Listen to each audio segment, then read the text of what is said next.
পরম প্রেমময় শ্রী শ্রী ঠাকুরের শ্রীচরণে আমার কোটি কোটি প্রণাম। জগজ্জননী শ্রী শ্রী বড়মা, পরম পূজ্যপাদ শ্রী শ্রী বরদা, পরম পূজ্যপাদ শ্রী শ্রী আচার্যদেব, পরম পূজ্যপাদ শ্রী শ্রী অবিন্দার শ্রীচরণে আমার কোটি কোটি প্রণাম। সবাইকে জানাই আমার রানন্দিত জয়গুরু। শ্রী শ্রী ঠাকুরের শ্রী হস্তলিখিত সত্যানুসরণ গ্রন্থ হইতে পাঠ। হেগে মরার চেয়ে হেঁটে মরা ভালো। যে বলায় কম কাজে বেশি, সেই প্রথম শ্রেণীর কর্মী। যে যেমন বলে তেমনই করে, সে মধ্যম শ্রেণীর কর্মী। যে বলে বেশি কাজে কম, সে তৃতীয় শ্রেণীর কর্মী।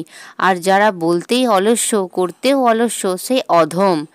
দৌড়ে যাও, কিন্তু হাঁপিয়ে যেও না, আর হোঁচট খেতে যাতে না পড়ো দৃষ্টি রেখো। যে কার্য তোমার বিরক্তি ও ক্রোধ আসছে, নিশ্চয় জেনো তা পণ্ড হওয়ার মুখে।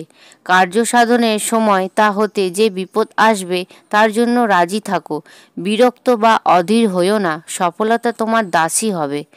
চেষ্টা করো, দুঃখ করো না, কাতর হইও না, সফলতা আসবেই। কার্যকুফলের চিহ্ন দুঃখের প্রলাপ নহে। উত্তেজিত মস্তিষ্ক ও বৃথা আড়ম্বরযুক্ত চিন্তা দুটি অস্থির লক্ষণ। বিপদকে ফাঁকি দিয়ে ও পরাস্ত করে সফলতার লক্ষ্যী লাভ করো। বিপদ যেন তোমার সফলতা থেকে বঞ্চিত না করে। সুখ কিংবা দুঃখ যদি তোমার গতিরোধ না করে, তবে তুমি নিশ্চয়ই গন্তব্যে পৌঁছাতে সন্দেহ নাই।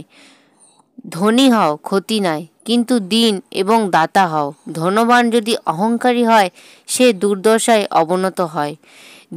দীনতাহীন অহংকারী ধনী প্রায়ই অবিশ্বাসী হয়, আর তার হৃদয়ে স্বর্গের দ্বার খোলে না। অহংকারী ধনী মলিনতার দাস, তাই জ্ঞানকে উপেক্ষা করো। জয় গুরু।